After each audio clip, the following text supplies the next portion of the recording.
What's up? I'm Daruth with Magic Robot Studio, and this is Tattoo Fame. Magic Robot Studio is a creative team of my wife Christina Majic as well as myself. Christina Majic is a graphic designer, illustrator, street and graffiti artist, among other arts. I'm also a graphic designer and illustrator, printmaker, among other arts. We both do murals together, and you can check us out at magicrobot.net as soon as we get our site back up. Magicrobot.com got hijacked and they're trying to get a ransom out of us. Not happening. You can also check us out on Facebook at Magic Robot Studio, of course. This video is a vlog that will document my path from knowing almost nothing at all about tattooing to becoming famous as a tattoo artist. I know that sounds pretty arrogant maybe, but I'm confident it will happen. And I have a plan. Here's my plan. Step 1, learn how to tattoo. Now, what I want to do with this video is document my search for knowledge about how to learn to tattoo. I've already done quite a bit of that, but I want to document some of it so that you can see how I went about doing it. Step 2 in my rise to tattoo fame will be getting awards for tattoos. Part of the challenge of that is going to be finding people to do award-winning tattoos on. So I'll document how I go about promoting myself as a tattoo artist, how I go about finding people who are willing to put my designs on their bodies, who I'm going to submit these designs to, and whether or not I'm have any success with trying to win awards at tattooing. Step 3 in the process is going to be getting on a tattoo reality TV show. My wife and I like to watch creative reality shows like that, whether it be Ink Masters, Face Off, Skin Wars, even cooking shows or Project Runway, stuff like that, where artists and designers compete against each other to show off their skills, and in some ways that's what makes them become famous as artists. And maybe it's the edge that they need to get ahead in their field. So that's what I plan to do. I don't know if it will be Ink Masters. Maybe they'll have an Ink Masters Rookie Edition, or I have every confidence that within probably 2 years I'll be good enough to get on a show like that and compete against what I've seen their caliber of tattoo artists is. All I hope to do is maybe get in the top 3. Of course, winning a show like that would be awesome, but right now I don't even know how to tattoo, so it's definitely cart before the horse. So for this first episode, what I want to do is take my camera around, interview some tattoo artists locally, and see what they think about my idea, whether or not I can achieve tattoo fame, or whether or not I can become a good artist in 2 years, how I can go about learning how to tattoo, what the industry offers in terms of training, whether it be apprenticeship or schooling at a tattoo institute of some sort. Give me your ideas, make some comments below, subscribe, check us out on Facebook, Magic Robot Studio. Check me out at Broken Robot Studio, Christina Majic out. Let us know what you think.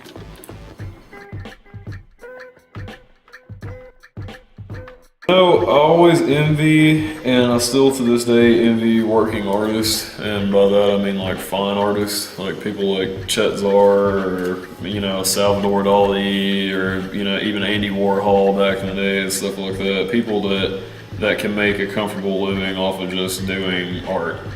And in today's world, it's still possible, but it's incredibly hard to do, especially if you're in an area like this. It's almost impossible. And this was just a way of doing art that's more permanent, and you can also, make a living off of it and survive and not have to stop doing art, It makes it like a career instead of a hobby, really. There's a friend of mine, he was doing tattoos, he'd done them in jail and everything. And he started doing them and he started getting good, and I was like, 10 years into it, I'll let you tattoo me. I let him tattoo me. So probably 20 years into it, I got on drugs real bad. He was like, dude, if you want to get off drugs. And I was coming down here and I talked to him and I'm like, I want to get off these drugs. He's like, well, if you want to get off drugs, just come down here, let me tattoo you. Every time you feel you want to do these drugs, come get tattooed. So I came down here and I started getting tattooed a bunch. He was like, man, you need to be my apprentice. So I took that risk, and you know, he told me it's going to cost you $5,000 to get into this. So, you know, I used to do heating and air. I was a service technician for 15 years. I made good money, really good money. I threw it all away just to do this.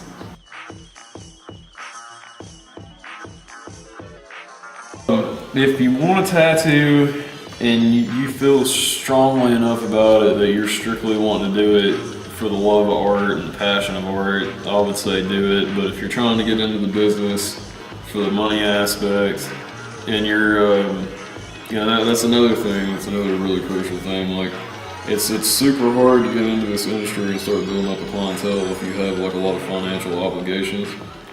Our apprentice in there, actually, she's experiencing that right now. You know, she's waited for a while in life to kind of get in on the art aspect and, you know, get in here and start tattooing. And if you got a lot of bills and you don't have a clientele starting out, you know, it's rough. It's real rough. And I think people that come in for the right reasons definitely should do it, because there's always going to be room for more artists. You got, you know, all the original guys and stuff, like the big names in the industry, they'll have to retire eventually. And then you'll have new guys come in and stuff like that. And everybody's always looking for something new. You know, most people, like the average client, likes to get tattooed by multiple artists, you know, just to get like a different piece from a different person, and, you know, kind of be like a collector of different pieces of art. So I think that there's definitely room to grow for everybody, and there's enough for everybody, but you got to come in for the right reasons, you know. I basically just told him, Don't do it. Don't do it. Why is that? It's a hard life, man. I mean, you struggle most of your life, pretty much. I mean, What's hard about it? I mean, is it not? You mean like not making money, or? no, it ain't that. It's a, you know, you can people come in here and you can make $5,000 in 1 week, or you can make zero money in 1 week. I mean, it just depends. The customer flow. It kind of comes in like ocean waves, comes and goes. So you never know what's going to happen. You can't predict what's going to happen. You know, so you just kind of have to put your life out there and put it on a hope and a faith. You know what I'm saying? Yeah.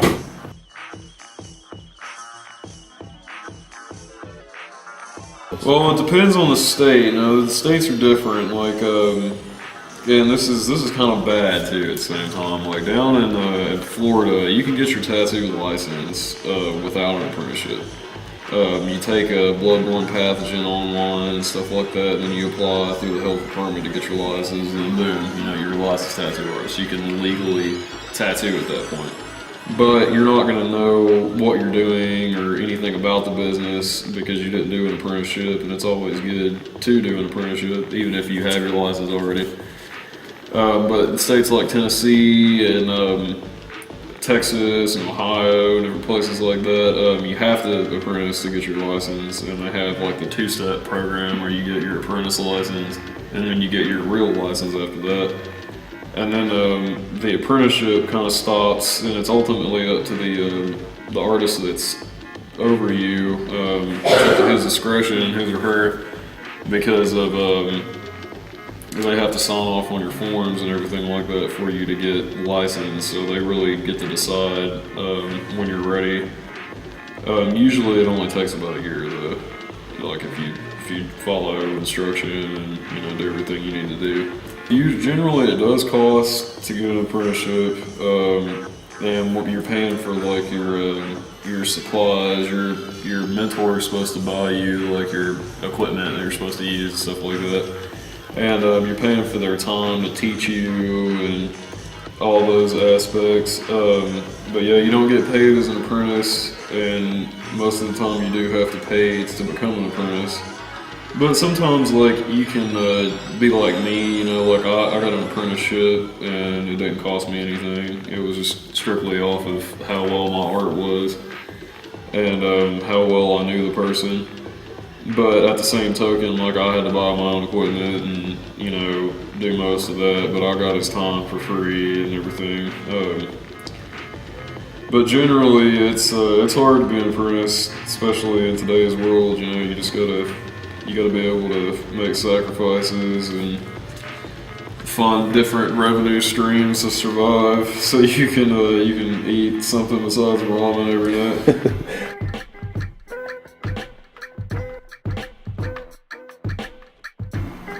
No, not really. I mean, there is, but they don't produce results.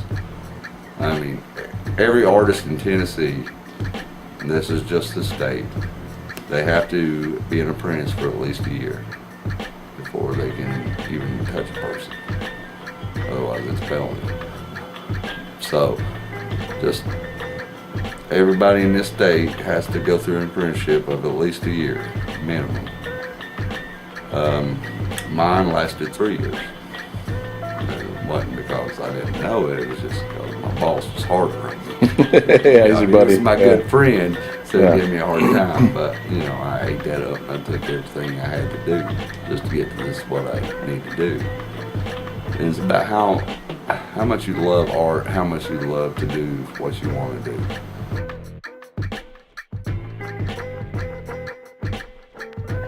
There are, Ink Master Season 1 had an artist named Tommy on there. I think his last name is Tommy Lee. He went out and made Tattoo Nightmares. That's his TV show. That's actually a good show. People go on there and they get some pretty horrible tattoos covered up, and they do some fantastic work. I mean, they cover up stuff that you're just wondering how they covered it up. And I'm fully supportive of that show. But as far as Ink Masters goes, and I know this from like first-hand experience because I've met multiple artists that were on the show.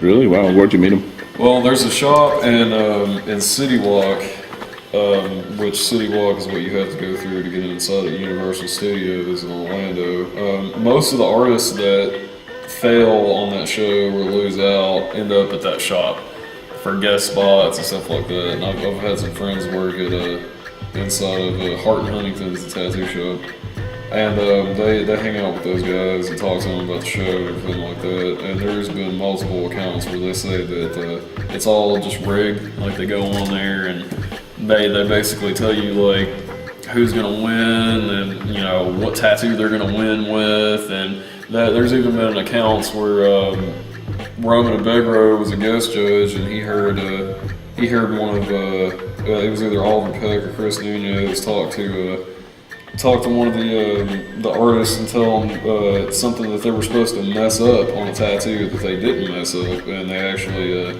they couldn't judge the tattoo based on that mistake, and that mistake was what was going to send him home. And I mean, it's very like grimy, like how they run that show. It's like, you know, go win $100,000 on Ink Masters, you know, and be like a self-acclaimed like Ink Master afterwards. It's like, no, that's as fake as some of these reality shows that you see on TV. It's the same deal. Wow. That's really sad too, because, you know, like a lot of artists when they first sing it, they're like, man, you know, I can take my career to the next level and go compete on this show, but then they're like, oh, well, it's not really, you find out it's not really a competition, it's just like a big fake reality show. That shit's all bullshit. What's bullshit about it? Well, it's all trying to make you, they're trying to feed off your drama. And they go into each artist, they go into their home life, they go into their personal life, and they feed off that person's drama. The show is not about tattooing. It's about how much drama they can bring to that show. What about like Ink Masters where they have contests TV? Ink Masters a little better. It's still drama involved because most of the episode they're involving how much this person's arguing with this person. Yeah. I mean, get back to what it's about. It's about the artwork and how, you know, how you can do your tattoo, what you're supposed to do, what your client wants.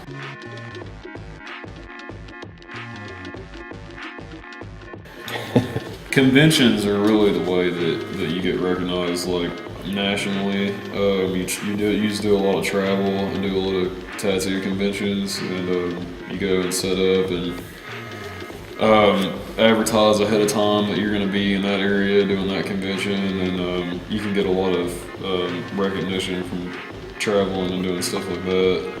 Recognition from whom? The tattoo community or the tattoo community artists? and potential clientele and other artists, and there you can still achieve like a sort of fame in the industry. Like there are famous artists that we have, and we had them before the TV show thing started.